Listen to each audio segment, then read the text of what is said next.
इस वीडियो में हम बायोलॉजी का क्वेश्चन देखने वाले हैं। टॉपिक हमारा रहेगा आज का जो टॉपिक है वो क्वेश्चन हम देखने वाले हैं principle of inheritance and variation. तो ये टॉपिक जो है ये हमारी सेकंड सीरीज़ है। इसमें हम लोग 54 तक के क्वेश्चन फर्स्ट सीरीज़ में देख लिया है। अगर आपने उसको नहीं देखा है तो आप प्लेलिस्ट में जाकर चेक कर लीजिए। इस टॉपिक से principles of inheritance and variation का पार्ट 1 वो देख लीजिए।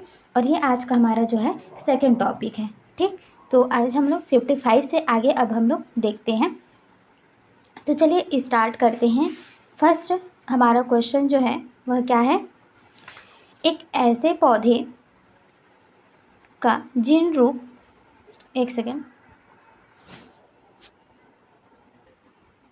एक ऐसे पौधे का जीन रूप प्रारूप जिसमें प्रभावी लक्षण प्रारूप दिखाई दे रहा हो, किसके द्वारा निर्धारित किया जा सकता है। तो बताइए इसका आंसर जो है वो क्या हो सकता है।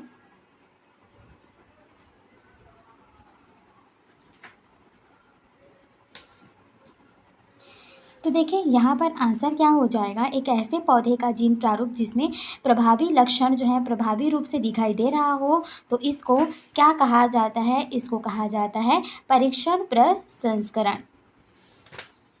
तो यहाँ पर देखिए परीक्षार्थ संस्करण F2 पादप के जीन प्रारूप को ज्ञात करने हेतु किया जाता है और अनूठे परीक्षण क्रॉस में एक जीव प्रभावी लक्षण प्रारूप दर्शाता है तथा जिसका जीन प्रारूप निर्धारित हो चुका है उसका क्रॉस ऐसे एनिल हेतु समयुग्मजी अप्रभावी हो स्वपराकर के बदले ज्ञात हो चुका है।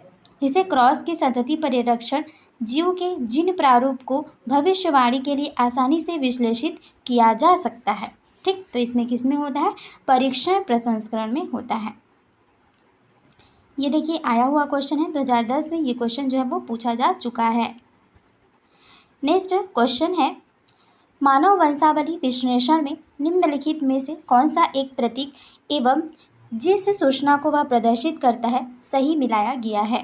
उसके जो चिन्ह दिए हुए हैं ना वो किसको प्रदर्शित करता है, उसके बारे में जो सही से है उसको यहाँ पर बताना है।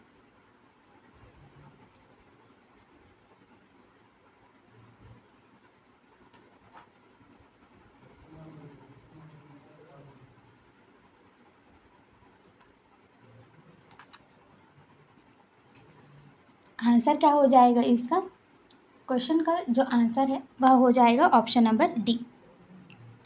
मीन्स यहाँ पर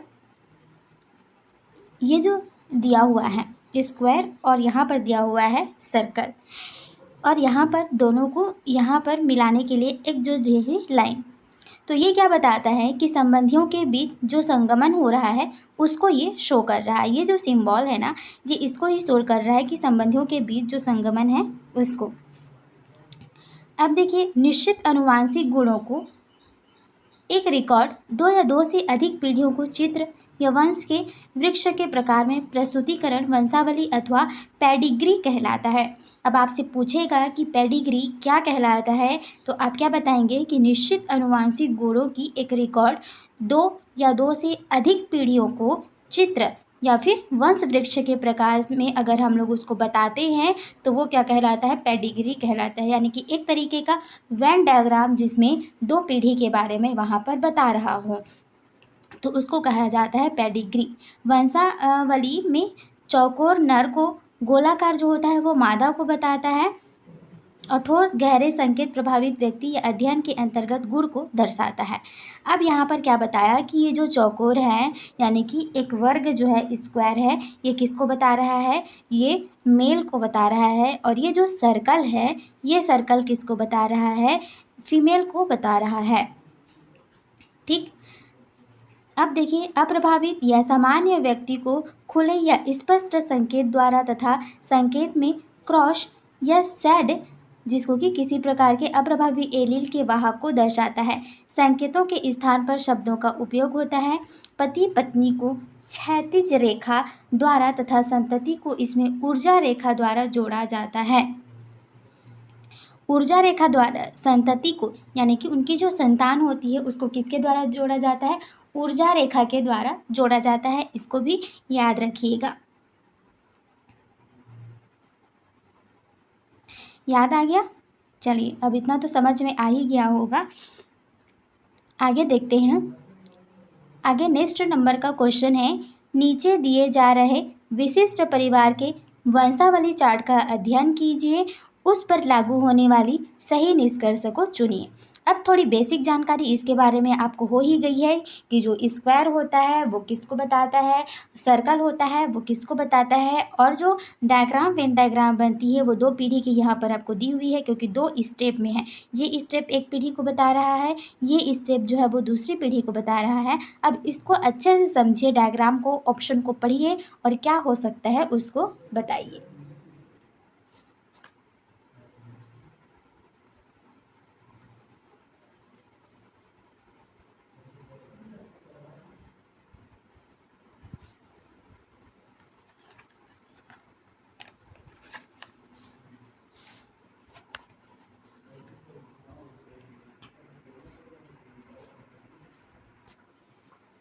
तो देखिए आंसर इसका क्या हो जाएगा, इस क्वेश्चन का आंसर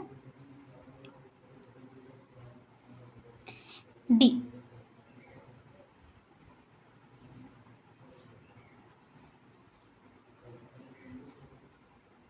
अब देखिए ऑप्शन को पढ़िए, यहाँ क्या बोल रहा है, फर्स्ट में इन माता पिता के लक्षण के लिए सामान्य पुत्री पैदा नहीं हो सकती। तो इसके लिए देखिए सामान्य पुत्री पैदा हो सकती है क्योंकि ये दोनों तो समान ही हैं। सेकेंड, अध्ययन किया जा रहा विशेषक में वर्णांधता नहीं हो सकता है। अब देखिए वर्णांधता हो सकती है, मान लीजिए ये जो होता है ये मेल होता है और ये होती है फीमेल। मान लीजिए इसमें जो है मेल है वो वर्णांध है, तो इसका जो एक पुत्र होगा वो भी वर्णांध हो सकता है। तो नहीं हो सकता बोला जा रहा है, इट मीन्स ये भी गलत है, ये तो गलत हो ही गया। तीसरा में क्या बोल रहा है कि नर जनन जनक जो होता है समयुग्मजी प्रभावी है। तो यहाँ पर समयुग्मजी प्रभावी तो दिखाई ही नहीं दे रहा है, अलग अलग हैं। तो ये क्या हो जाएगा, मादा जनक विषम युग्मजी है। ठीक है, option number D. Next question है, ए बी ओ रक्त समूह का नियंत्रण जीन 1 के द्वारा या फिर जीन आई के द्वारा होता है, जिसके 3 एलील होते हैं। 3 एलील, ठीक, मैंने बताया ही था एलील के बारे में। ये एक एलील होता है, ये दूसरा एलील होता है और थर्ड नंबर का एलील होता है ये 3 एलील होते हैं। उनमें सह प्रभाविकता भी होती है। इनके 6 जीन प्रमुख होते हैं। बताइए कुल लक्षण प्रारूप कितने हो सकते हैं। तो इनमें जो जीन होते हैं वो कितने होते हैं बोला जा रहा है, 6 होते हैं। एलील होता है 3 और इसमें जीन जो होता है 6 होते हैं। तो इसमें जो लक्षण प्रारूप होगा वो कितने हो सकते हैं।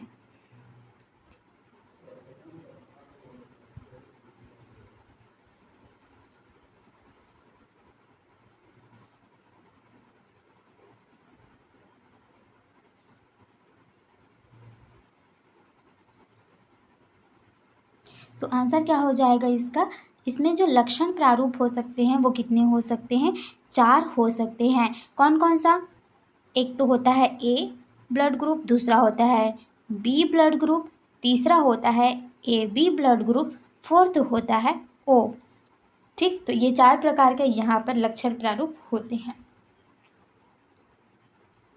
नेक्स्ट क्वेश्चन है, वह संकरण जिसमें किसी जीव का जीन प्रारूप जानने हेतु अप्रभावी जनक के साथ संकरण किया जाता है वह क्या कहलाता है।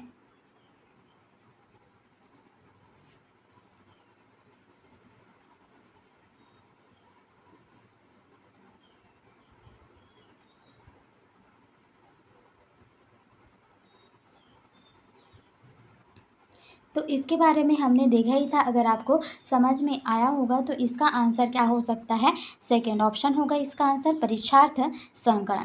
अब देखिए परीक्षण संकरण में जो F1 जीव जो होता है वो प्रभावी जीन प्रारूप दर्शाता है।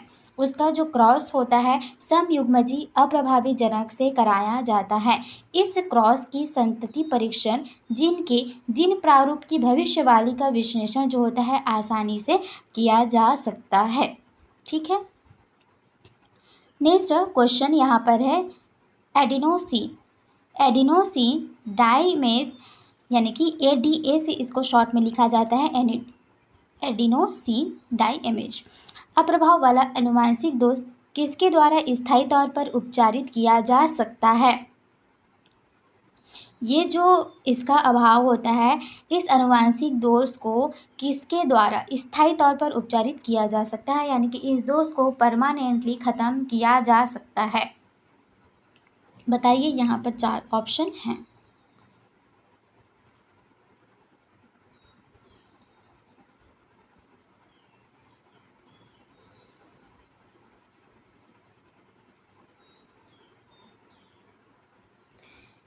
तो देखिए, जो एडिनोसिन डाइमेज होता है, इसके अभाव को जो है आनुवंशिक दोष ये है, इसको स्थायी तौर पर उपचारित किया जा सकता है। कैसे किया जा सकता है? एडीए कमी को हमेशा के लिए दूर किया जा सकता है यदि अस्थि मज्जा से उत्पन्न एडीए यानी कि एडिनोसिन डाइमेज, तो इसके द्वारा क्या किया जा सकता है? अस्थि मज्जा से जो उत्पन्न एडीए है उसे पृथकभूत जीन को भ्रूणीय अवस्था पर, ठीक है, कौन सी अवस्था पर? भ्रूणीय अवस्था पर कोशिकाओं में प्रवेश कराया जाता है। ठीक, तो एडीए जो है इसको कब दूर कर सकते हैं? जब इसमें जो कमी होती है, इसको जब होता है कि अस्थि मज्जा से जब ये उत्पन्न होता है तो उसी टाइम इसको पृथक करके जिनको भ्रूणीय अवस्था पर कोशिकाओं में प्रवेश करवा दिया जाता है। यानी कि इसके अकॉर्डिंग जो आंसर होने वाला है वो ऑप्शन नंबर डी। क्या लिखा है? एडीए उत्पादन करने वाली अस्थि मज्जा कोशिकाओं को आरंभिक भ्रूण अवस्थाओं पर बनी रही कोशिकाओं के भीतर प्रवेश कराया जाता है। नेक्स्ट है दात्री कोशिका अरक्तता के विषय में क्या सही है? तो दात्री कोशिका अरक्तता के विषय में जो सही है उसको इस ऑप्शन से बताना है।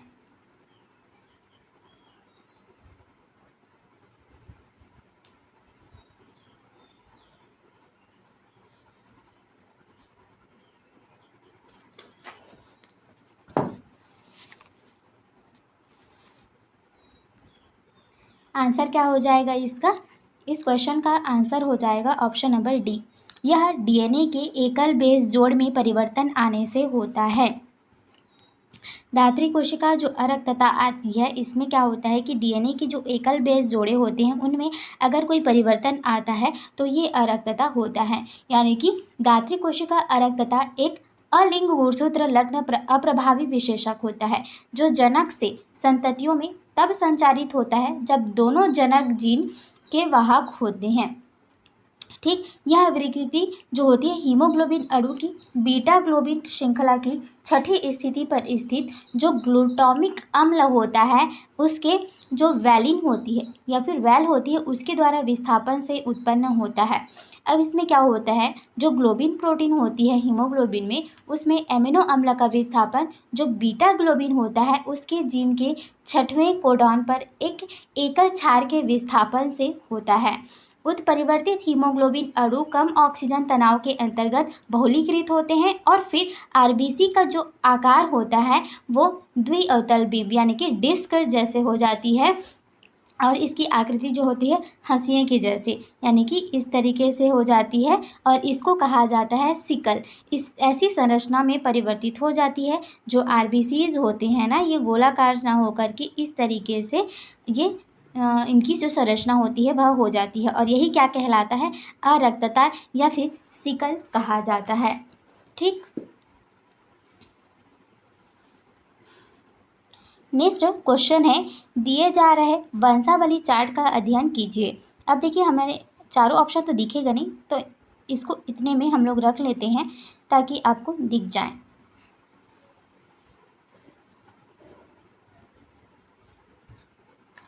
लास्ट ऑप्शन भी एक बार देख लीजिए।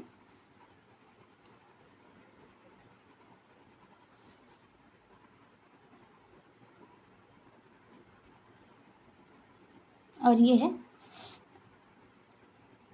डायग्राम। अब देखिए क्या सही है इसमें से वह बताना है।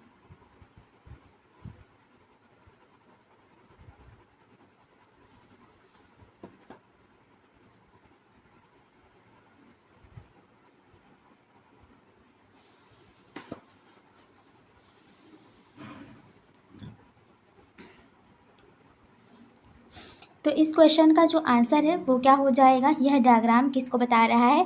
एक अलिंग सूत्री अप्रभावी विशेषक के रूप में फिनाइल कीटोन्यूरिया जैसी जो दशा होती है वंशागति में, उसको बता रहा है।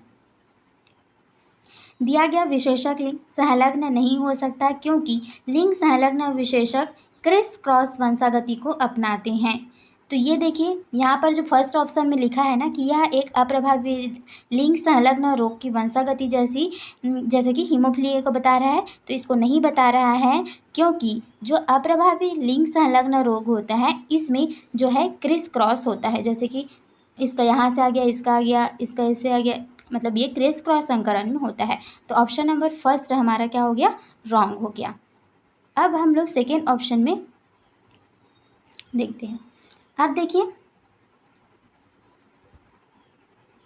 वंशावली जो चार्ट में दर्शाया गया विशेषक ऑटोसोमल अप्रभावी है।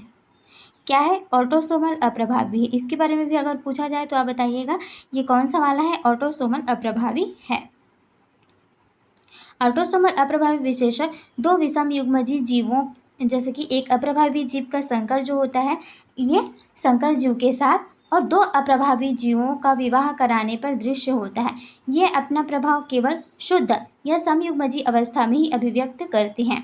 यदि विशेषक जो होता है ये प्रभावी जीन द्वारा नियंत्रित होता है तो एक जनक में प्रभावी जीन होता है और इसलिए वह रोगी होता है, यानी कि एक जनन में जो प्रभावी जीन होता है वह होता है और इसीलिए वह रोगी होता है। और देखिए यहाँ पर फिनाइल कीटोन्यूरिया एक जन्मजात ऑटोसोमल अप्रभावी अपचाई विकृति है। तो सेकेंड ऑप्शन रॉन्ग इसलिए होगा क्योंकि ये जो होता है ना ये लिंग संलग्न जन्मजात उपचाई नहीं होता है, उपापचयी दोष नहीं होता है। क्या होता है, तो यहाँ पर देखिए एक लिंग संलग्न जन्मजात उपापचयी दोष की वंशागति जैसे कि फिनाइल कीटोन्यूरिया है। तो यहाँ पर लिंग संलग्न होगा ही नहीं क्योंकि ये मैंने पहले में ही बताया था कि लिंग संलग्न नहीं है, जबकि क्या है ये ऑटोसोमल है। नेक्स्ट एक अलिंग सूत्री अप्रभावी विशेषक के रूप में फिनाइल कीटोन्यूरिया जैसी दशा की वंशागति। तो ये ठीक है, अलिंग सूत्री अप्रभावी विशेषक को बता रहा है यहाँ पर। ऑप्शन नंबर सी इसका राइट आंसर हो जाएगा। नेक्स्ट क्वेश्चन है, आम लोगों में सर्वाधिक जाना पहचाना रक्त समूह ABO रक्त वर्ग है। इसे ABC ना कह के ABO का नाम दिया गया है। ठीक है, क्योंकि इसमें जो O होता है ना वो किस चीज़ को बताता है उसके बारे में बताइए। हमने A लिखा, B लिखा, लेकिन कभी भी हम ABC ब्लड ग्रुप नहीं बोलते, क्या बोला जाता है, ABO ब्लड ग्रुप कहा जाता है। थर्ड वाला जो होता है O ब्लड ग्रुप होता है। तो इसमें O की जगह C क्यों नहीं लिखा गया है, इसके बारे में बताना है कि O किस चीज़ को प्रदर्शित करता है।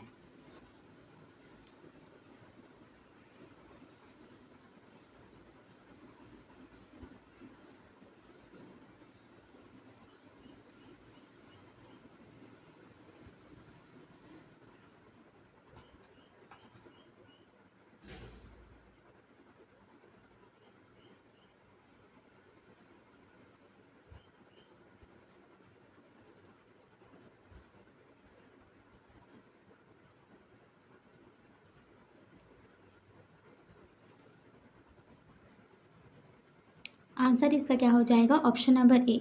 RBCs पर क्या होते हैं, A और B जो एंटीजन होते हैं वो नहीं होता है। और यहाँ पर जो O ब्लड ग्रुप होता है इसमें भी क्या होता है, ये क्या बताता है कि इसमें जो A और B दोनों ही एंटीजन है वो प्रेजेंट नहीं है। तो ऑप्शन नंबर ए इसका राइट आंसर हो जाएगा। नेक्स्ट है, निम्नलिखित में से कौन सा एक कथन असत्य है, इसमें से कौन सा रॉन्ग है उसको बताना है।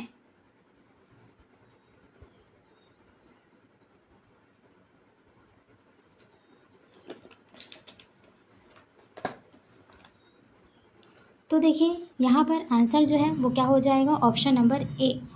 जो गंजापन होता है एक लिंग प्रभावित गुण है। एलील की प्रभाविकता दो लिंगों के हेटेरोजाइगोट में भिन्न हो सकती है। यह घटना लिंग प्रभावित प्रभाविकता कहलाती है, जो दो लिंगों में हेटेरोजाइगोट के जीन उत्पाद लैंगिक हार्मोन्स द्वारा विभेदक के तौर पर प्रभावित हो सकता है। यानी कि ऑप्शन नंबर ए इसका राइट आंसर है। नेक्स्ट क्वेश्चन है, ऑप्शन नंबर ए है। नेक्स्ट क्वेश्चन है 65 नंबर का। निम्नलिखित में से किस एक जोड़े में मानवों में पाई जाने वाली एक दशा को उसके सही कारण गुणसूत्र अपसामान्य संलग्नता से सही मिलाया गया है? कौन सा जोड़ा इसमें से सही है उसको बताना है।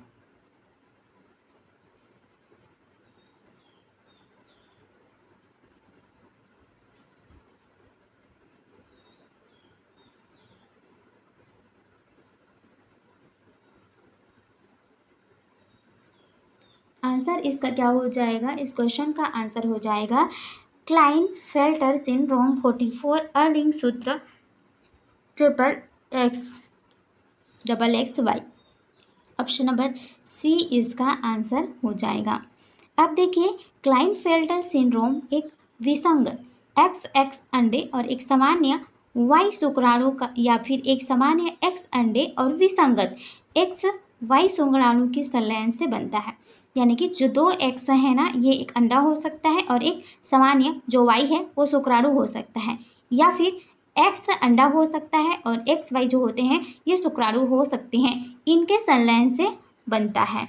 ठीक, ऑप्शन नंबर सी ही इसका राइट आंसर हो जाएगा। नेक्स्ट क्वेश्चन है, षड्गुणित गेहूं में गुणसूत्रों की जो अगुणित तथा मूलभूत संख्याएं हैं वो कितनी है?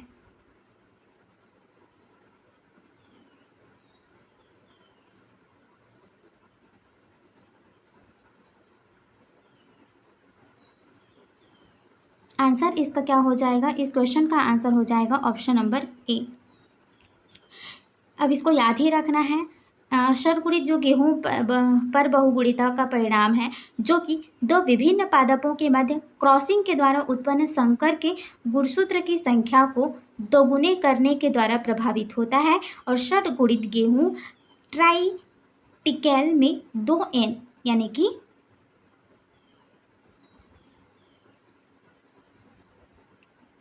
जिसमें x क्या हो जाएगा? x यहाँ पर आएगा 7 और x जब 7 आ जाएगा तो आपका यहाँ पर 2n की जगह x की जगह आप रख लीजिए 7, तो क्या आ गया 42 और n की जो वैल्यू आ जाएगी वो हो जाएगी 21।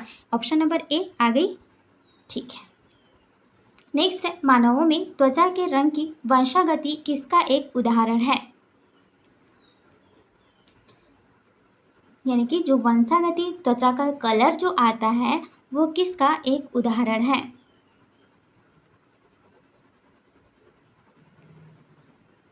तो ये एग्जाम्पल होता है बहुजीनी वंशागति। Option number D. Next question है, किसी संकर का जीन प्रारूप पता लगाने के लिए किसके द्वारा सामान्य परीक्षण किया जाता है?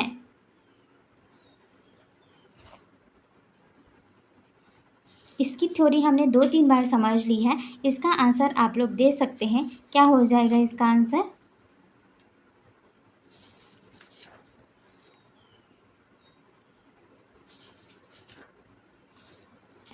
तो इस क्वेश्चन का जो आंसर है वह हो जाने वाला है ऑप्शन नंबर ए, यानी कि एक F1 संतान का नर जना के जात के साथ जो प्रसंस्करण होता है वह कहलाता है।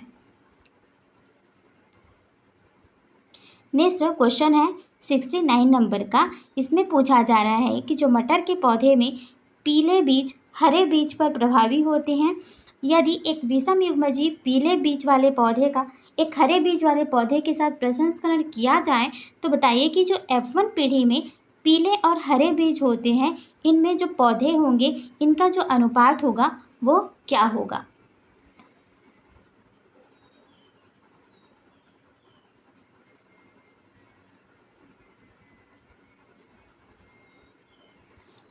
अब देखिए, पीला बीज जो होगा हरे बीज पर प्रभावी है। इट मीन्स जो पीला बीज बनेगा वो कैपिटल में होगा और हरा बीज बनेगा वो क्या हो जाएगा? स्मॉल में होगा। अब इसका संकरण कराना है तो इसका इसके साथ बनेगा, यानी कि एक कैपिटल और एक स्मॉल। दूसरा क्या बनेगा? दूसरा भी ऐसा ही बनेगा, एक कैपिटल और एक स्मॉल, यानी कि 50-50 का ये रेशो जो है वो होने वाला है, क्योंकि दोनों सेम है, तो जो भी चीज़ होगा वो 100 से हम लोग रखते हैं, 100 को बेस मानकर, तो 50 इसके पास 50 इसके पास, यानी कि जो 50-50 का अनुपात है वह रहने वाला है।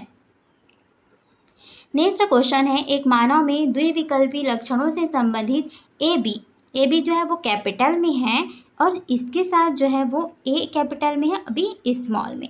इसी तरीके से जो दूसरा ए बी है इसमें क्या है, दोनों स्मॉल में है। इन जिन प्रारूपों वाले शुक्राणु का समान अनुपात में बनते हैं, बताइए इस व्यक्ति का जो इन लक्षणों से जो संबंधित लक्षण प्रारूप है वह क्या होगा।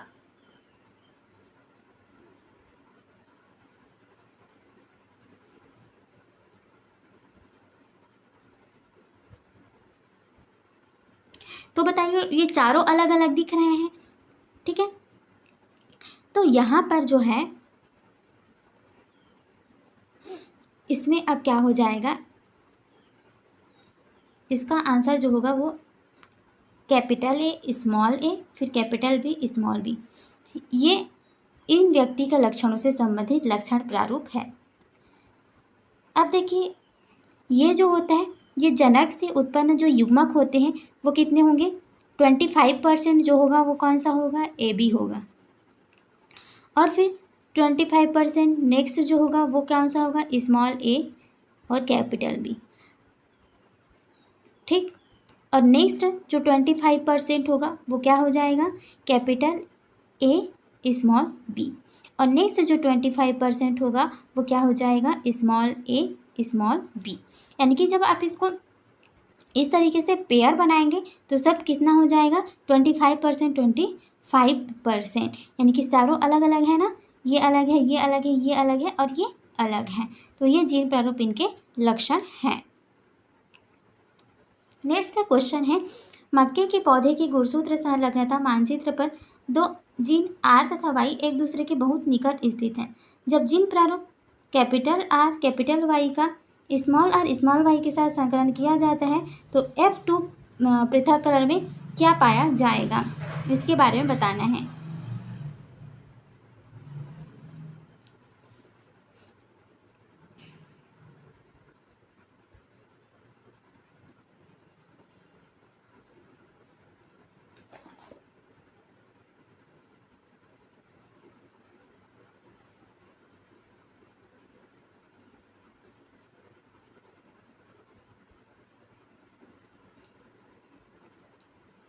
आंसर इसका क्या हो जाएगा, आंसर हो जाएगा ऑप्शन नंबर ए, जनक प्रारूपों का अधिक संख्या में होना।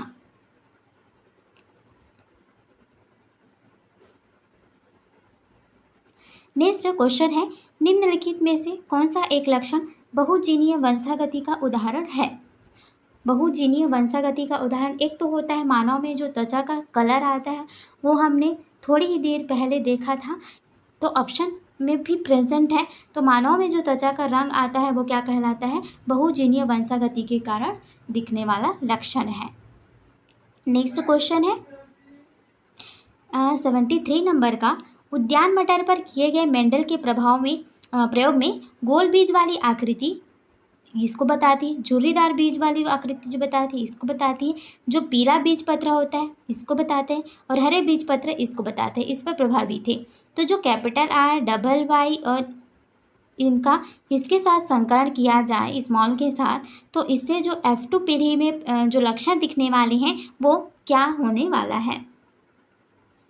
कैपिटल का स्मॉल के साथ संकरण कराया जाए तो जो F2 पीढ़ी है उस पर क्या दिखने वाला है।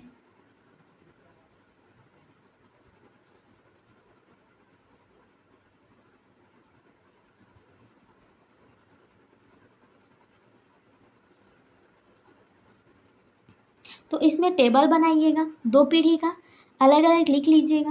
पहले लिखिएगा यहाँ पर,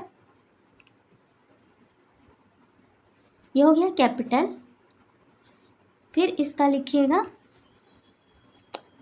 कैपिटल वाई स्मॉल आर, फिर लिखिएगा स्मॉल वाई कैपिटल आर और फिर लिखिएगा स्मॉल वाई स्मॉल आर। तो इनको एक एक पेयर लेकर के फिर आप पेयर बनाते चलिएगा और F2 पीढ़ी में देखिएगा क्या आएगा। तो उस टाइम पे आपको मिलेगा कोल बीज, पीले बीज पत्र वाले तथा झुर्रीदार बीज पीले बीज पत्र वाले होंगे। ओके, यहाँ पर दे दिया गया है किसको क्या बोला जाता है। जो कैपिटल आर होता है 2, वो क्या बताता है, गोल बीज को बताता है। झुर्रीदार बीज जो होता है इसको बताता है। पीला बीज पत्र इसको और हरा बीज इसको। जो जो आपका आते जाएगा ऐसे पेयर के बाद उसका नाम आप लोग यहाँ से देखते जाइएगा और इसका सेकेंड पीढ़ी तक बताना है। यानी कि एक बार इसका करवाएंगे, फिर उसके बाद सेकेंड इसका कैसे होगा वो हो जाएगा आपका, यहाँ पर ही बता देती हूँ मैं।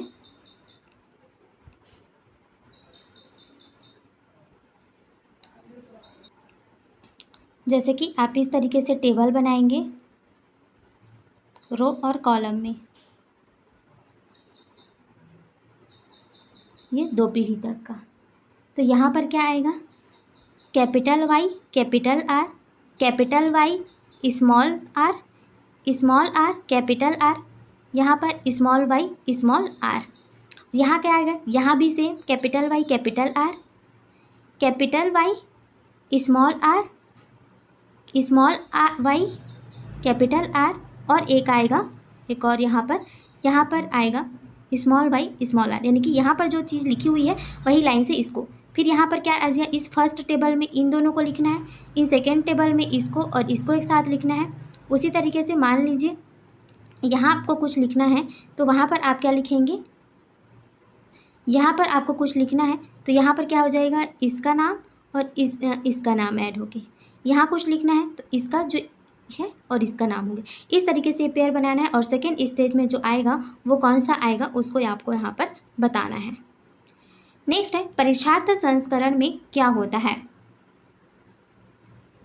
तो ये बहुत बार रिपीटेड क्वेश्चन है, यानी कि ये टॉपिक बहुत ही इंपॉर्टेंट है, इसको अच्छे से समझिएगा। परीक्षार्थ संस्करण में क्या होता है ये बहुत बार रिपीट हो चुका है।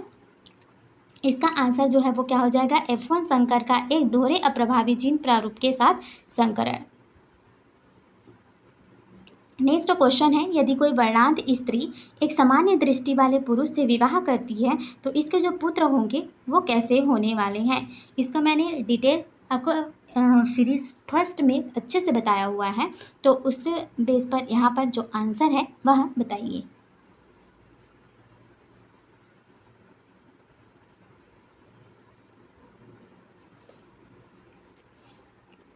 तो यहाँ पर वर्णांत स्त्री जो होती है वो वाहक भी होती है, वर्णांत भी, तो इसको इस तरीके से डिनोट करेंगे। और यहाँ पर जो है मेल वो क्या है, समान दृष्टि वाला है, तो इसको कैसे लिखेंगे, एक्स वाई। अब इसको क्रॉस करवाइए, ये इसके साथ आएगा तो क्या बनेगा, ऐसा बनेगा। इसको इसके साथ करवाइए, अब इसका दोनों के साथ होगा और इसका इसके साथ होगा। कॉपी पर अच्छे से बनाइएगा, बनेगा, यहाँ स्पेस कम है तो इस तरीके से आपको एक एक का दोनों के साथ करते जाना है। तो यहाँ पर क्या हुआ कि जो वाहक लड़की हो गई, क्योंकि ये जो होता है ये एक्स सी एक ये क्या बताता है, वाहक लड़की को बताता है। तो 2 हो गए यहाँ पर वाहक लड़की। और एक्स सी वाई किसको बताता है, वर्णांत लड़का, जो इसका बेटा होगा वो होगा वर्णांत। और यहाँ पर भी एक्स वाई बता रहा है, एक्स सी वाई, तो ये भी क्या हो जाएगा, वर्णांत। तो पुत्र कैसे हो गए, तो इसके जितने भी पुत्र थे वो क्या हो गए, वर्णांत हो गए। ठीक, क्योंकि 2 पुत्र हैं 2 पुत्री हैं, तो दोनों पुत्र क्या होंगे, वाहक है, और दोनों जो पुत्र हैं वो क्या है, वर्णांत हैं। तो इस तरीके से आपको निकालना होता है। नेक्स्ट है, मानव में क्राई डू चैट सिंड्रोम किसके कारण पैदा होता है। क्राई डू चैट जो सिंड्रोम है ये किसके द्वारा पैदा होता है। तो आंसर हो जाएगा गुणसूत्र 5 की लघु भुजा के आधे भाग की हानि।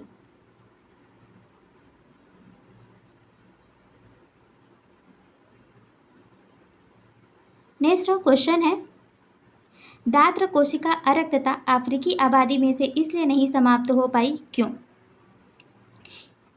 ये यहाँ से इसलिए ही समाप्त नहीं हो पाई थी क्योंकि इसके द्वारा मलेरिया से प्रतिरक्षा प्राप्त होती है। नेक्स्ट है दात्र कोशिका अरक्तता तथा हिंगटन कोरिया नामक रोग कैसे होता है।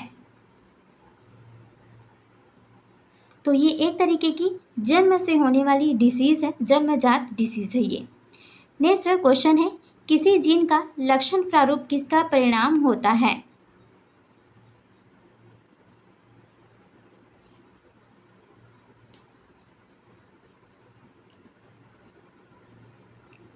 तो किसी भी जीव का जो लक्षण प्रारूप होता है ये किसके परिणाम होता है, ये जीन प्रारूप तथा पर्यावरण की जो परस्पर क्रियाएं हैं उसी के कारण इनमें जो चेंजेस हैं वो देखने को मिलते हैं। एक तो उनके जो फादर मदर से जो भी जीन बच्चे में आते हैं उसकी तरीके से इसमें परिवर्तन देखने को मिलता है, और एक हमारे आसपास जो पर्यावरण की चीज़ें होती है उसमें भी हम लोगों को इसमें लक्षण देखने मिलता है।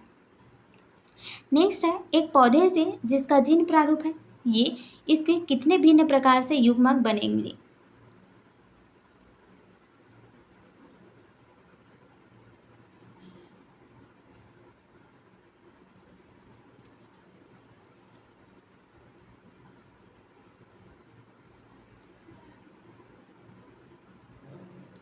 तो इसके दो प्रकार के युग्मक बनेंगे। कौन कौन सा, एक तो बनेगा ए बी सी और दूसरा बनेगा ए स्मॉल बी सी। सी कैपिटल है,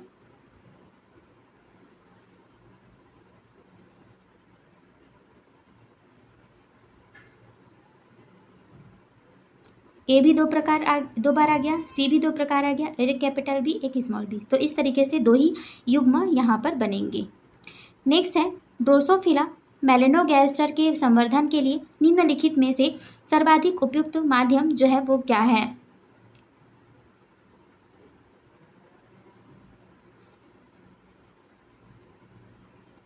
तो इसके लिए जो सर्वाधिक उपयुक्त माध्यम है वो क्या है, पका हुआ केला।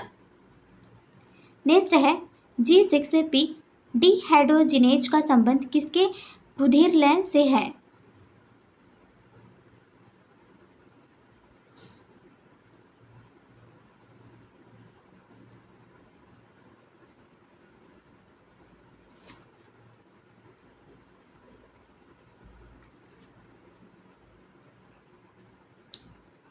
आंसर क्या हो जाएगा इसका, इसका आंसर हो जाएगा ऑप्शन नंबर आपका 82 का डी, लाल रुधिर कणिकाओं से है।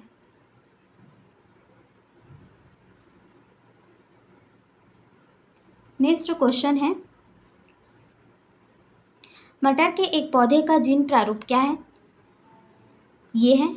तो उसमें कितने प्रकार के भिन्न युग्मक बनेंगे यह पता लगाने के लिए उसका किस प्रकार के जीन प्रारूप वाले पौधे के साथ प्रसंस्करण किया जाना चाहिए।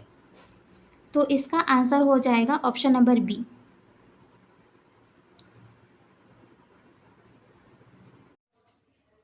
नेक्स्ट क्वेश्चन है निम्नलिखित में से कौन सा एक रोग वंशागत रोग नहीं है, यानी कि जन्म से होने वाला रोग इसमें से कौन सा नहीं है उसको बताना है।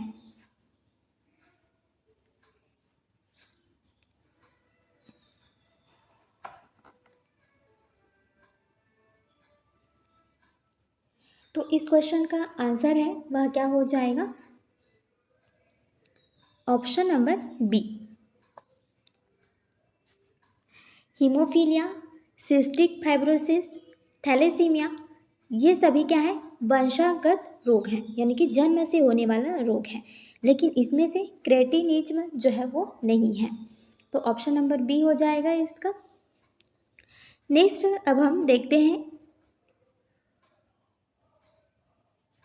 एक सामान्य दृष्टि वाली स्त्री जिसका पिता रंगान तथा एक रंगात पुरुष से विवाह करती है, तो मान लीजिए इस दंपति की जो चौथी संतान है वो एक लड़का है, तो उस लड़के के बारे में बताइए।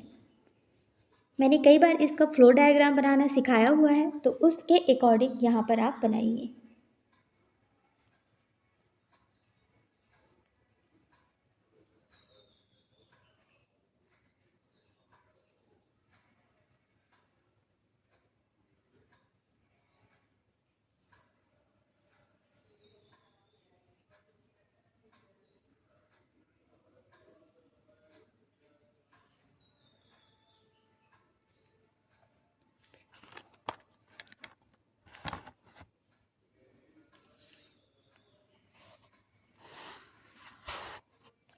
तो इसका आंसर जो है वो कौन सा होने वाला है, ऑप्शन नंबर बी। अब देखिए इसमें क्या बोला जा रहा है कि जो स्त्री है वो सामान्य है, लेकिन उसके पिताजी क्या है, वो वर्णांध है, और उसने जो जिसे मैरिज की हुई है उनके हस्बैंड जो है वो भी यहाँ पर वर्णांध है। अब यहाँ पर अब इस जो लड़की होती है वो वाहक होती है, जो वर्णांध होता है उसकी वाहक होती है लड़की, तो उसमें कैरेक्टर रहेगा यानी कि वाहक रहेंगे। और जो इसने विवाह की है वो लड़का भी क्या है, नॉर्मल नहीं है, वर्णांध है, तो इसमें आएगा इस तरीके से।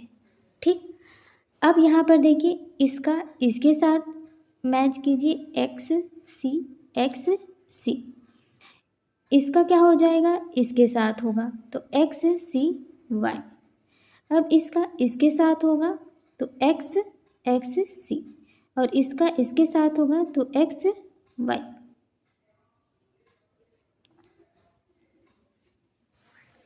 अब देखिए इसका जो चौथी संतान है वो क्या है, एक लड़का है।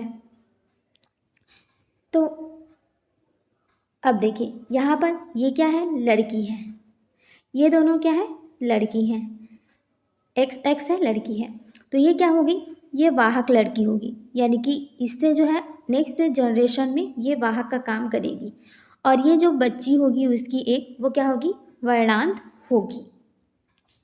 अब यहाँ पर जो बॉय है वो दो हैं, तो इसमें से एक बॉय जो है वो क्या रहेगा, सामान्य रहेगा, और जो दूसरा वाला बॉय होगा वो क्या हो जाएगा, वो वर्णांध होगा। तो क्या हो सकता है कि ये दोनों बच्चे अगर इन दोनों बच्चों में देखें तो सामान्य भी हो सकता है और वर्णांध भी हो सकता है। अभी कुछ कह नहीं सकते कि कौन सा वाला चौथा होगा और कौन सा वाला नहीं होगा। तो यहाँ पर दोनों की चांसेस है कि उसका एक जो बेटा होगा वो अगर ये वाला पैदा होता है तो ये तो सामान्य होगा, और अगर ये वाला पैदा होता है तो ये क्या हो जाएगा, वर्णांध होगा। तो ऑप्शन नंबर इसके अकॉर्डिंग कौन सा हो सकता है, ऑप्शन नंबर बी, रंगांध भी हो सकता है या सामान्य दृष्टि वाला भी हो सकता है। ठीक, नेक्स्ट क्वेश्चन है, हीमोफीलिया रोग मानव मादाओं की अपेक्षा मानव नरों में सामान्यतः अधिक पाया जाता है। तो जो हीमोफीलिया का रोग है ना, ये मादाओं की अपेक्षा जो नर होते हैं, मेल होते हैं, उनमें ज़्यादा देखने को मिलता है। तो इसका जो रीज़न है वह बताना है। तो देखिए जो हीमोफीलिया का रोग होता है ना, ये रोग जो होता है एक्स संलग्न अप्रभावी उत्परिवर्तन के कारण होने वाला रोग है। तो ये जो रोग होता है ये इसी कारण से ही मेल में ज़्यादा देखने को मिलती है। नेक्स्ट क्वेश्चन है, एक स्त्री जिसमें गुणसूत्र 21 की 3 प्रतिलिपियां होने के कारण 47 गुणसूत्र मौजूद हैं, तो किस विशिष्ट दशा से युक्त पाई जाएगी।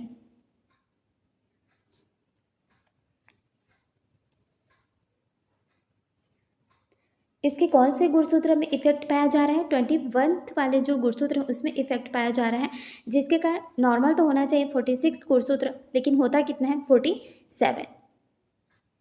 तो उसमें कौन सा यहाँ पर इफेक्ट देखने को मिलेगा, तो यह हो जाएगा डाउन सिंड्रोम। नेक्स्ट है, एक पुरुष और एक स्त्री जिसमें किसी एक विशिष्ट वंशानुगत रोग का कोई प्रकट लक्षण मौजूद नहीं है, इसके जो संतानें हैं इसमें कितने हैं, 2 पुत्रियां हैं और 5 पुत्र हैं। इनमें से 3 पुत्रों में वह रोग मौजूद है, मगर जो पुत्रियां हैं इनमें से किसी में यह भी रोग नहीं है। तो आपके विचार से इस रोग की वंशागति विधि कौन सी हो सकती है।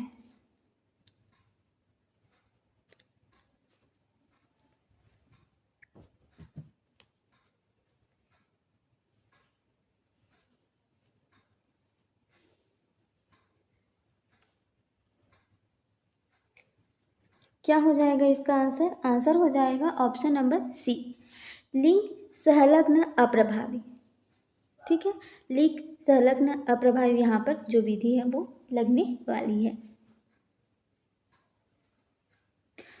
देखिए अब इसमें गुण जो कि लिंग संलग्न अप्रभावी जीन द्वारा संचालित होते हैं वे हैं स्त्रियों की अपेक्षा पुरुषों में हमेशा अत्यधिक विकृतियां उत्पन्न करती हैं, पहले बात तो ये हो गया कि स्त्रियों की अपेक्षा ये पुरुषों में ज़्यादा विकृति उत्पन्न करती हैं।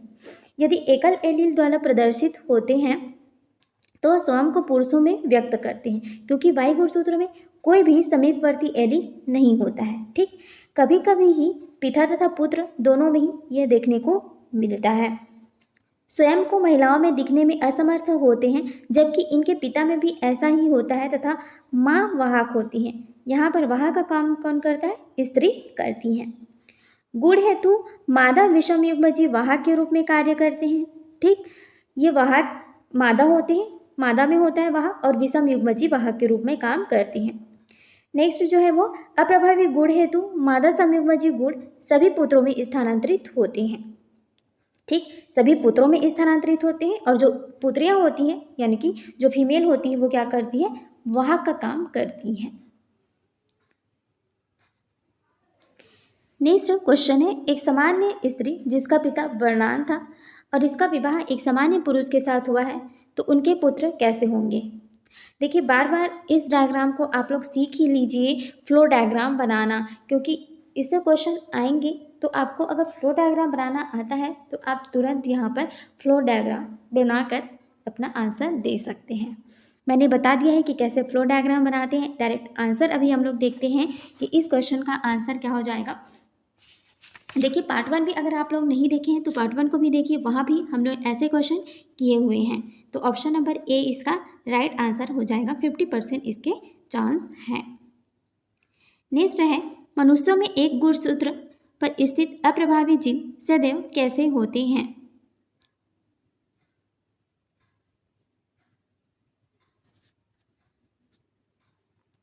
तो एक्स गुणसूत्र पर स्थित जो अप्रभावी जीन है वो कैसे होते हैं? नरों में अभिव्यक्त होने वाले होते हैं। मैंने आपको बताया था कि किस में अभिव्यक्त होते हैं? नरों में अभिव्यक्त होना ये पसंद करते हैं, और ये क्या होते हैं? वाहक का काम करते हैं स्त्रियां। नेक्स्ट क्वेश्चन है, एक नर मानव अलिंग सूत्री जीनों ए तथा बी के लिए विषम युग्मजी है और साथ ही हीमोफीलिया जीन एच के लिए अर्ध युग्मजी भी है, तो उनके उन शुक्राणुओं का अनुपात क्या होगा जिसमें ये वाली जो दी गई है ये व्यवस्था होगी?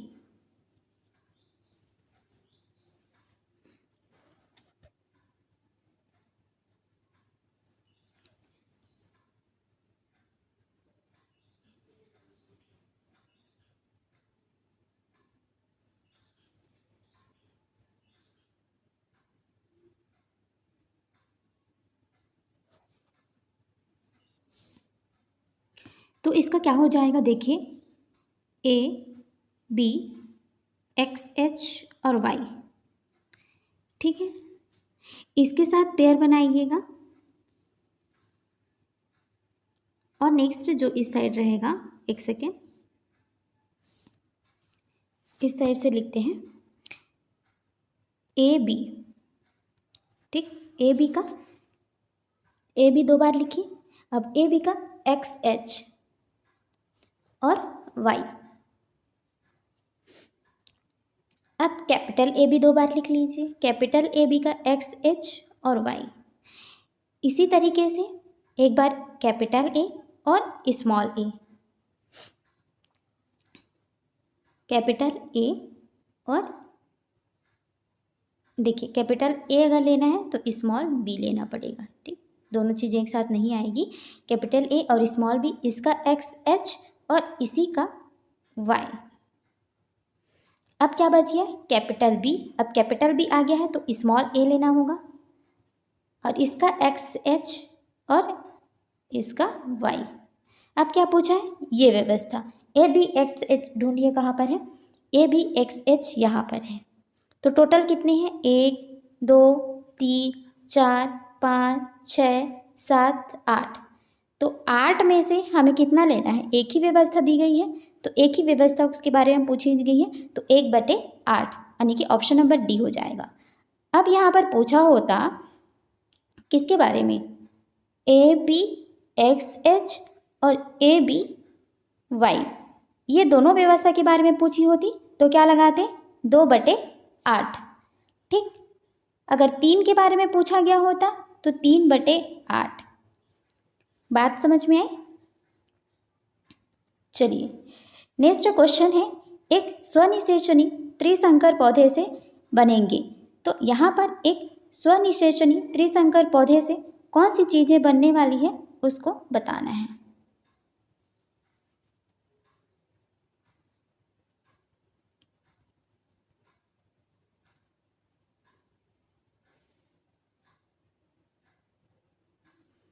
चलिए देखिए, एक स्वनिषेचित त्रिसंकर पौधे जो होता है 8 विभिन्न युग्मक व 64 विभिन्न युग्मनज बनाता है।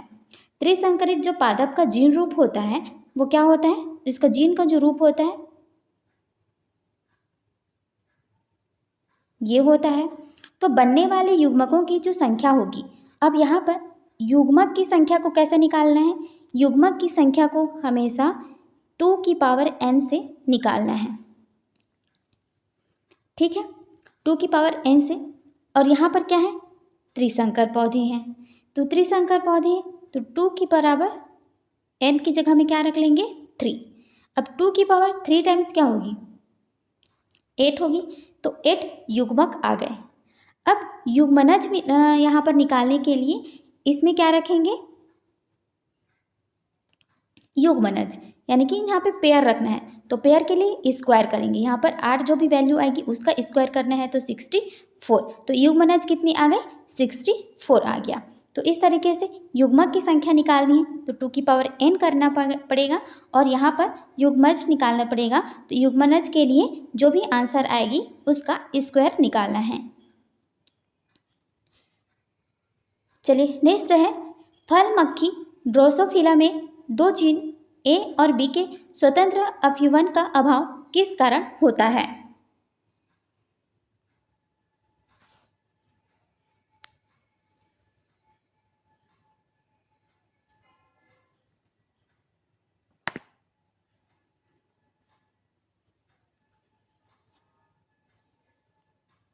आंसर इसका क्या हो जाएगा 93 का जो आंसर हो जाएगा बी। तो फल मक्खी ड्रोसोफिला में जो 2 जीन होते हैं ए और बी, इनके स्वतंत्र अपव्यवन का अभाव किस कारण से होता है, संलग्नता के अभाव से होता है। नेक्स्ट क्वेश्चन है, किसी एक पौधे में लाल फल आर है, पीले फल जो है स्मॉल आर है तथा इसकी जो ऊंचापन है वो कैपिटल टी, छोटा जो है वो टी है, इस पर प्रभावी है। तो यहाँ पर जीन प्रारूप क्या दिया हुआ है, ये 2 तरीके दिए हुए हैं। तो पौधे के साथ प्रसंस्करण किया जाए तो संतति जो होगी वो कैसे होगी, इसके बारे में मैंने आपको टेबल बना के बताया हुआ है, इसका एक साथ बनाइए और इधर रखिए RRTT।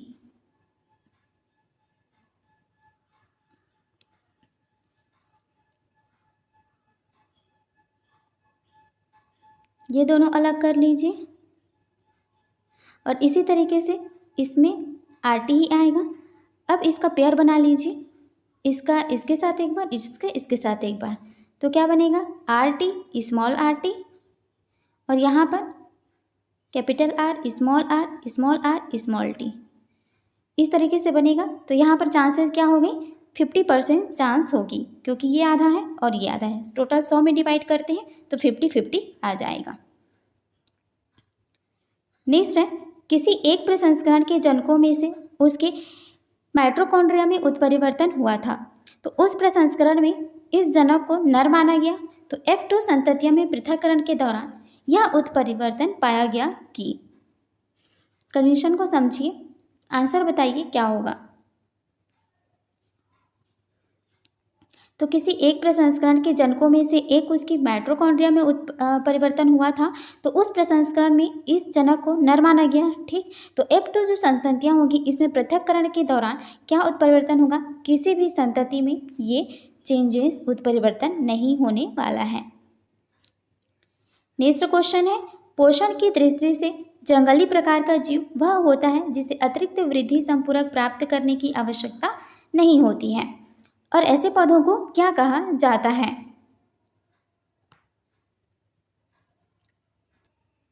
तो ऐसे जो पौधे होते हैं उनको कहा जाता है प्रोटोट्रॉफ। नेक्स्ट है, डाउन सिंड्रोम क्रोमोसोम संख्या 21 की एक अतिरिक्त प्रतिलिपि के कारण होता है, जिसको कि टर्नर सिंड्रोम कहा जाता है। और ये जो होता है एक प्रभावित माँ और एक सामान्य पिता के संतानों में से कितनी प्रतिशत है वो इस दो से प्रभावित होगी। तो जब ये होता है तो इसमें क्या होता है, ऐसी कंडीशन में इनके जो चाइल्ड होते हैं उनमें ये दोष जो होता है कितने % होने की संभावना होती है, 50% होने का चांस जो है वो रहता है। नेक्स्ट क्वेश्चन है, जीन प्रारूपों अथवा लक्षण प्रारूपों के एक ही जोड़े के बीच दो प्रसंस्करण जिनमें एक प्रसंस्करण में युग्मकों के स्रोतों को उलट दिया जाता है तो क्या कहा जाता है।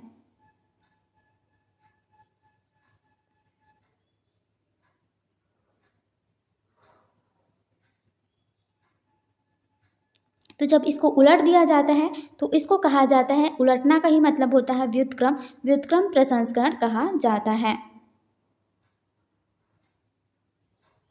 नेक्स्ट है, मेंडल ने मटर में जिन 7 लक्षणों का अध्ययन किया था उनके नियंत्रणकारी जीन अब कितने भिन्न गुणसूत्रों पर स्थित होते जाने गए हैं। मटर के जो 7 लक्षण है उस पर अध्ययन किया था और कितने प्रभाव देखने को मिले थे, 7 के डबल यानी कि एक तो लंबा हो गया और उसी का बौना हो जाता था, फिर कलर में भी दोनों में डिफरेंस होता था। तो इस तरीके से 7 लक्षण थे वो कितने प्रभाव बताते थे, 14 प्रभाव बताते थे। तो अब कितने भिन्न गुणसूत्रों पर स्थित होते गए हैं, तो अब ये हो गया है 4। नेक्स्ट है, मेंडल द्वारा अध्ययन किए गए उद्यान मटर के निम्नलिखित लक्षणों में से कौन सा लक्षण अप्रभावी था। तो मेंडल के द्वारा जो 7 लक्षण बताए गए थे उसको आप लोग अच्छे से स्टडी कीजिए, उनसे क्वेश्चन पूछे जाते हैं। देखिए ये सब प्रीवियस ईयर में पूछा ही गया है। तो यहाँ पर कौन सा लक्षण जो था अप्रभावी था उनमें से, तो यह था बीज का हरा रंग, ये तो जो था वो लक्षण अप्रभावी था, यहाँ पर ये देखने को नहीं मिला था। नेक्स्ट है, निम्न में से कौन सी एक दशा है जो स्वयं में हानिकारक होते हुए भी मच्छर से फैलने वाले एक संक्रामक रोग से बचाव भी करती है। तो ऐसी जो चीज़ है वो हमारे लिए तो हानिकारक है ही, लेकिन वो क्या करती है, मच्छर से जो भी संक्रामक रोग फैलता है वो होने नहीं देता है। तो वो हो जाएगा आपका सिकल सेल। तो हंसिया कोशिका जो अरक्तता होती है, हंसिया का मतलब हंसिया आकार की हो जाती है हमारी जो आरबीसी होती है, तो उसको कहा जाता है सिकल। तो सिकल जो रोग होता है उसमें क्या होता है, ये तो हमारे शरीर को हानिकारक करती ही है, लेकिन ये जो होता है मच्छर से जो भी संक्रामक रोग उत्पन्न होता है हमारे शरीर में उसको क्या कर देता है, बचाता है, उससे बचाने का काम करता है।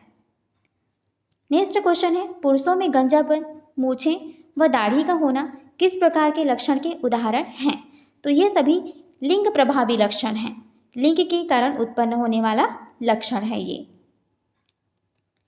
नेक्स्ट क्वेश्चन है, ड्रोसोफिला में लिंग निर्धारण किससे होता है। ड्रोसोफिला जो होता है उसमें जो लिंग निर्धारण होता है वो किससे होता है।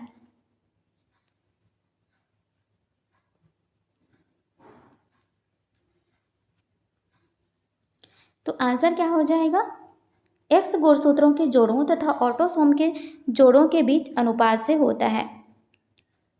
Option number C.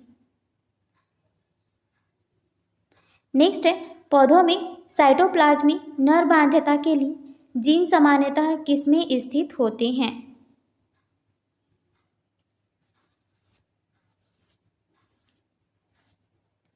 आंसर क्या हो जाएगा इसका आंसर हो जाएगा mitochondrial genome, mitochondrial genome. Next question है, निम्नलिखित में से किस एक खोज के लिए नोबेल पुरस्कार मिला था।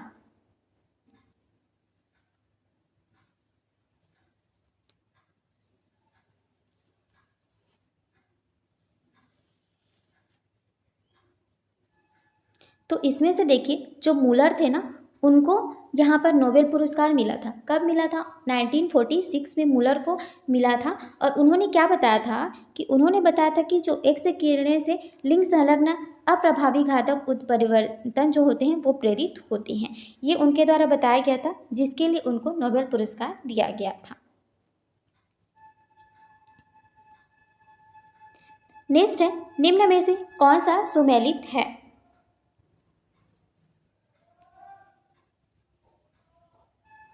अगर आपने ध्यान से ही इस सीरीज को देखा होगा तो आप इसका आंसर कर सकते हैं।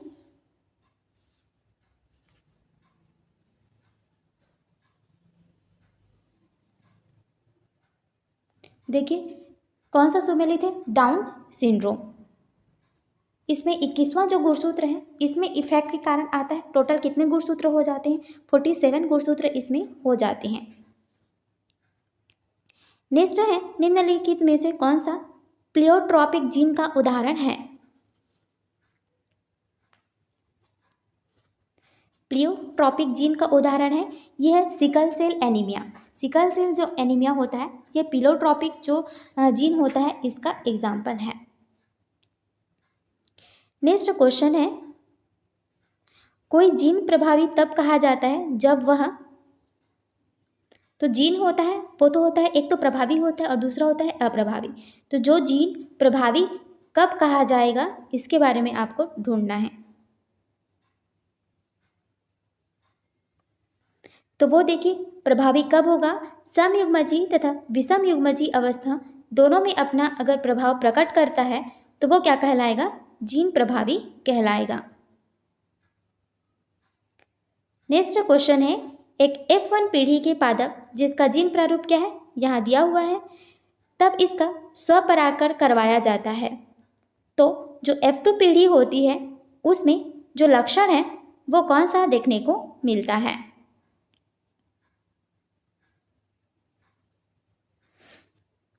तो F2 पीढ़ी में कौन सा लक्षण यहाँ पर देखने को मिलता है?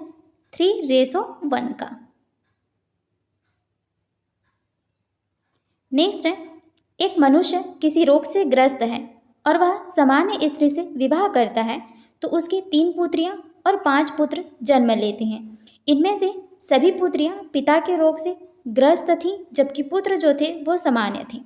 तो इस रोग के जो जीन है वो कौन सा है?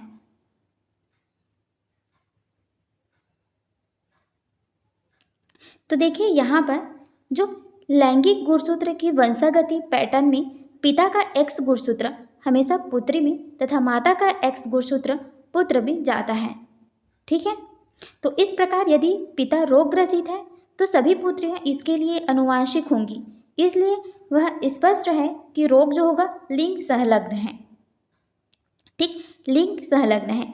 माता यहाँ पर वाहक का काम नहीं करती हैं, क्योंकि वाहक का काम करती तो उसमें रोग नहीं होता, लेकिन अभी पुत्रियां जो होती हैं वो रोगग्रसित हैं तो माता वाहक का काम अभी नहीं करती हैं। तो इसके रूप में इसलिए जो होगा जीन प्रभावी तथा विषमयुग्मजी अवस्था में भी व्यक्त होता है। तो लिंग संलग्न प्रभावी होता है, जिसके कारण इनकी जो पुत्रियां होती हैं वो तो रोगग्रसित होती हैं, लेकिन इनके पुत्र जो होते हैं वो सामान्य होते हैं। नेक्स्ट अब देखिए 3 जीन्स दिए हुए हैं A, B, C। ए तथा बी के मध्य क्रॉसिंग आवर जो है 20% है। बी और सी के मध्य जो क्रॉसिंग आवर है वो 28% है और ए और सी के मध्य जो है वो 8% है। तो इन तीनों जीन्स के गुणसूत्र पर जो व्यवस्था होगी वो क्या होगी?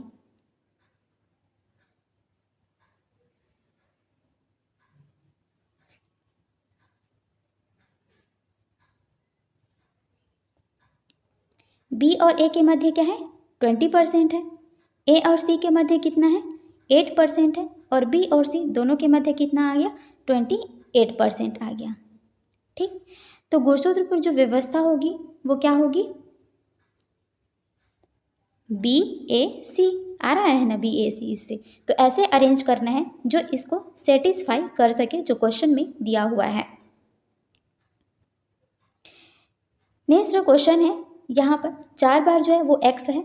इनमें मादा में कितनी बार बॉडी पाई जाती है? ये जो बार बॉडी है ये इसमें कितनी पाई जाएगी?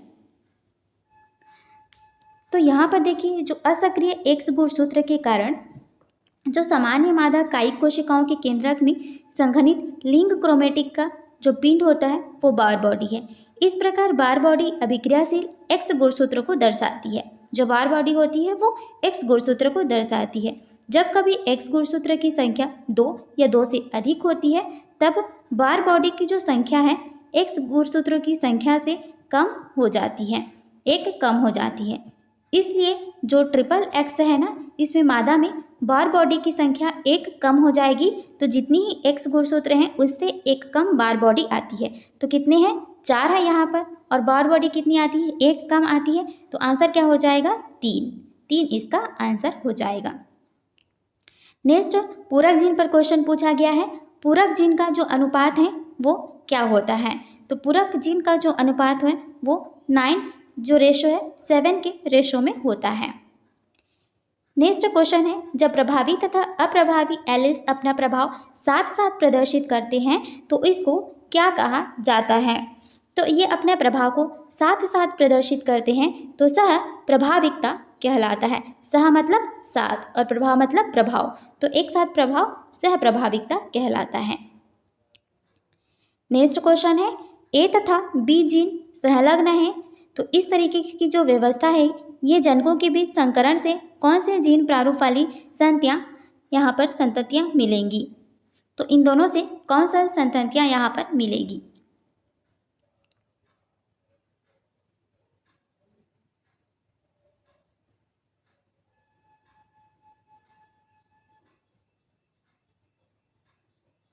अब देखिए ए भी और क्या है, स्मॉल ए भी है, तो इसका इसके साथ होगा यानी कि कैपिटल ए स्मॉल ए, इसका इसके साथ आएगा तो कैपिटल बी स्मॉल बी, ये मिल गया।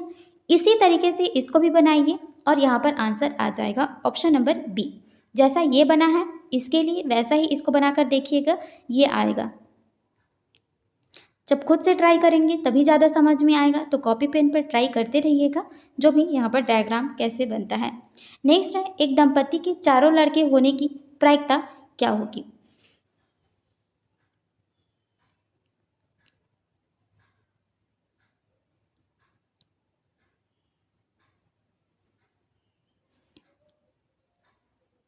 क्या हो जाएगा इसका, तो यहाँ पर जब भी यहाँ पर प्रायिकता के बारे में पूछा जाएगा और यहाँ पर युग्मक 4 बोला गया है, तो 4 बोला गया है तो 2 की पावर n की जगह आप क्या रख लेंगे, 4 रख लेंगे। तो 2 की पावर 4 कितना आएगा, 16 आएगा। तो जब भी यहाँ पर प्रायिकता पूछेगा तो 1/में रखना है, तो 1/16 इसका आंसर हो जाएगा। नेक्स्ट क्वेश्चन है, 2 नॉन एलिलिक जीन जब साथ साथ उपस्थित होती हैं तो नई समलक्षणी प्रभाव प्रकट करती हैं, लेकिन जब वे अलग अलग होती हैं तो ऐसा प्रभाव नहीं दर्शाती, इसे क्या कहा जाता है। तो जब तो वो साथ होती हैं तो यहाँ पर नया समलक्षणी प्रभाव प्रकट करती हैं, लेकिन जब वो अलग अलग होती हैं तो वो ऐसा प्रभाव प्रकट नहीं करती हैं, तो वो कहलाता है एपिस्टेसिस। नेक्स्ट क्वेश्चन है, स्वतंत्र अपव्यवन कब नहीं होगा। तो स्वतंत्र अपव्यवन एक जीन संलग्न हो तथा एक ही गुणसूत्र पर स्थित हो तब यहाँ पर नहीं होने वाला है। ठीक, तो कौन कौन सी कंडीशन में होगा, जब जीन समजात गुणसूत्रों पर स्थित होती हैं तब स्वतंत्र अपव्यवन होगा, और जब जीन जो होता है असमजात गुणसूत्रों पर होती है तब भी होगा, लेकिन जब एक ही गुणसूत्र पर हो स्थित होगा तब ये नहीं होने वाला है। नेक्स्ट है, कभी कभी नर जो होता है XX तथा मादा XY किस कारण से पाए जाते हैं।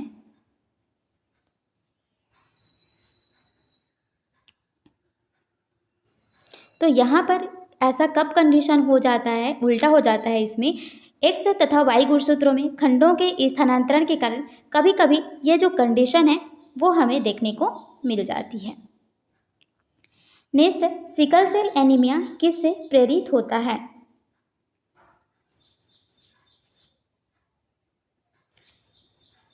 तो यहाँ पर जो सिकल सेल जो होता है एनीमिया, ये किससे प्रेरित होता है।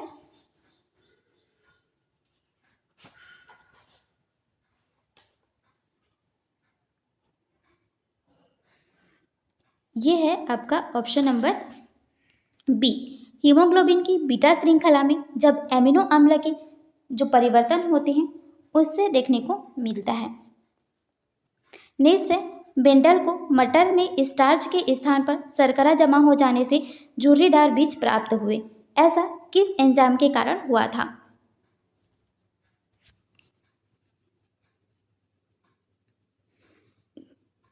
तो ये स्टार्च ब्रांचिंग एंजाइम की अनुपस्थिति के कारण ऐसा जो कंडीशन है वह हुआ था।